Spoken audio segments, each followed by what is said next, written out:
In a small town nestled between rolling hills and sprawling fields, there lived a woman named Clara.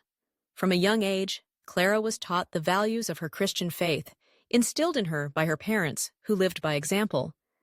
They emphasized love, compassion, humility, and forgiveness as the cornerstones of a moral life. Clara absorbed these teachings, but as she grew older, the world around her began to challenge her understanding of what it meant to live a moral and spiritual life. Clara worked as a nurse at the local hospital, a place where she encountered both the fragility and resilience of human life. Each day, she witnessed the suffering of her patients, their families burdened by worry and grief.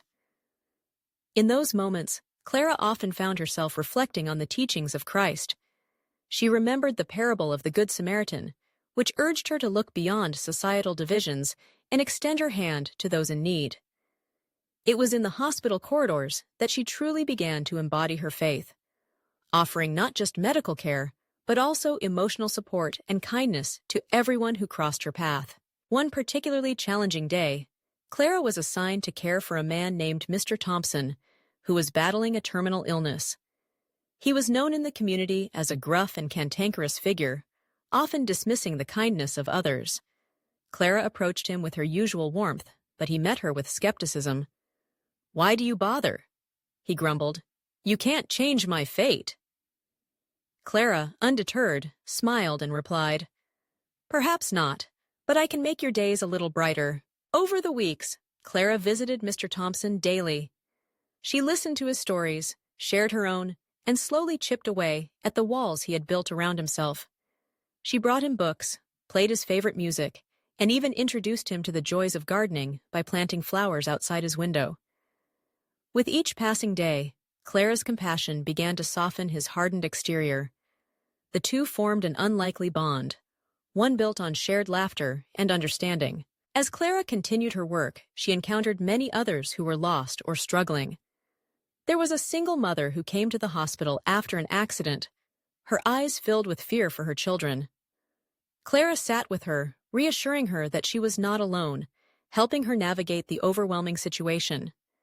There was also a teenager grappling with addiction, who often felt invisible in a world that seemed to have given up on him. Clara took the time to listen, to see him for who he truly was, and not just his circumstances. Through these experiences, Clara realized that living a moral and spiritual life was not about perfection, but about presence. It was about showing up for others, offering love and support even when it felt inconvenient. It was about embodying the teachings of Christ in everyday actions, treating others with dignity and respect regardless of their situation. One evening, after a long shift, Clara reflected on her journey. She understood that her faith was not merely a set of beliefs, but a way of life.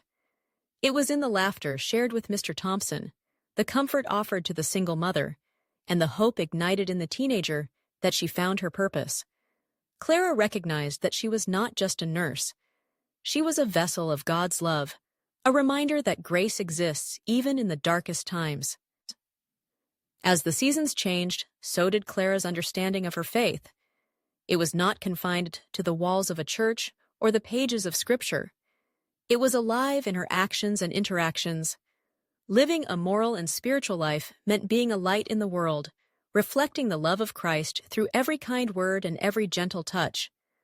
Clara's journey taught her that, in serving others, she was ultimately serving God, and in doing so, she discovered the profound joy that comes from living out her values in a world that desperately needed them.